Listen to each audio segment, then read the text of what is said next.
ese waba warigeze wumva ushaka gukora ikintu runaka ariko ukumva hari ijwi ry'imbere rikikubuza? Iryo jwi rikakubwira riti reka si byiza. Ku rundi ruhande ukumva hari n'irindi jwi naryo rikubwira riti icyo kintu gikore. Kabone nubwo cyaba ari ikintu kibi ariko ugasanga hari ijwi ry'imbere rikubwira ngo icyo kintu gikore. Ese ibintu bishobora gutuma wibaza niba ufite imitima ibiri. Iyi niyo NP Entertainment.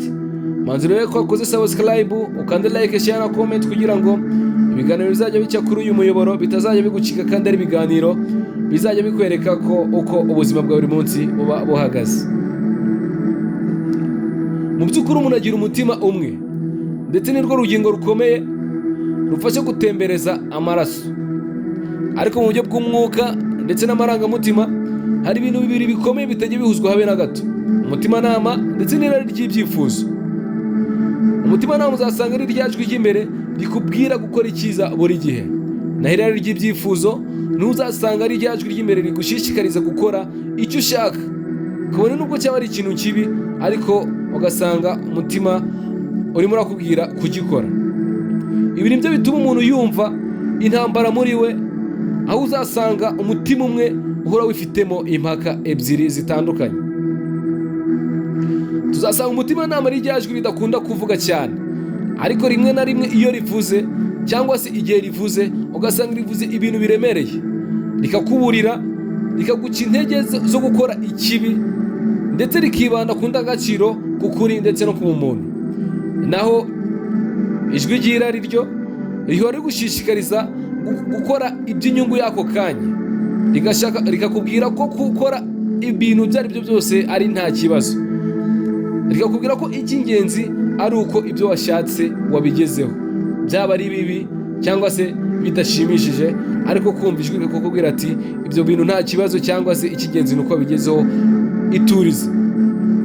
Ibi ngibi bifatwa nk'aho umuntu afite abajyanama babiri imbere ye, umwe wifuza ko aba umuntu muzima, undi akifuza kumuhitiramo inzira yihuse, kabone n'ubwo iyo nzira yaba ari mbi.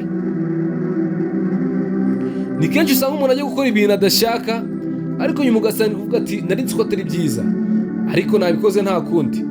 Icyo gihe usanga umutima w'irari warushije umutimanama wawe imbaraga, kandi ngo iyo umutima w'irari cyangwa se iyo irari ry'ibyifuzo byawe ryamaze kuba ryaganza umutimanama wawe, umutimanama wawe utangira guceceka, ugacika intege, ugatangira kuba kumva ko uri hasi.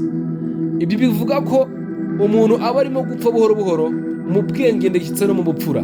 Ibyo abantu baba bakwitezeho bakabona byarahindutse, bakabona watangiye kuba undi muntu.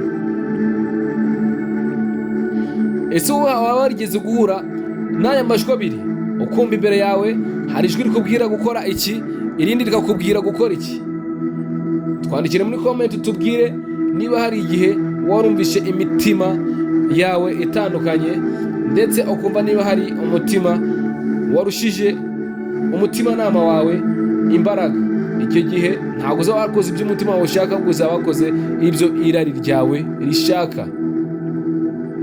Kuko umutima wawe umwe ugushishikariza gukomeza kuba uwo ukwiriye kuba we, aho ngaho ari wa mutimanama mwiza ukugira inama, aho ngaho ni wa mutima mwiza kabisa wari mugenzi wawe. Naho irari n'isi bigutera kwigira nk'abandi bose, ugasanga kwitandukanya nabo byakunaniye. Icyo dukwiye kumenya ni iki? Dukwiye kumenya kumva ijwi rimwe riduca intege zo gukora ikibi, kuko ari ryo jwi riba riruta rya jwi rindi rikubwira ndetse rikagushorera gukora ibibi. Nk'uko umuntu agira umutimanama ngo niwe yakagombye gukubahiriza ndetse akakurikira kuruta uko yakurikira ngo ijwi cyangwa se irari ry'ibyifuzo bye. Iyi ni NP Entertainment. Reba ko wakoze subscribe kugira ngo ibiganiro bizajya bica kuri NP Entertainment bitazajya bigucika, kandi ari ibiganiro bijyana bigufasha kumenya ibintu byinshi mu buzima bwa buri munsi, mu buzima busanzwe. Ibiganiro nk'ibi nakagaruka. Ciao ciao, murakoze cyane.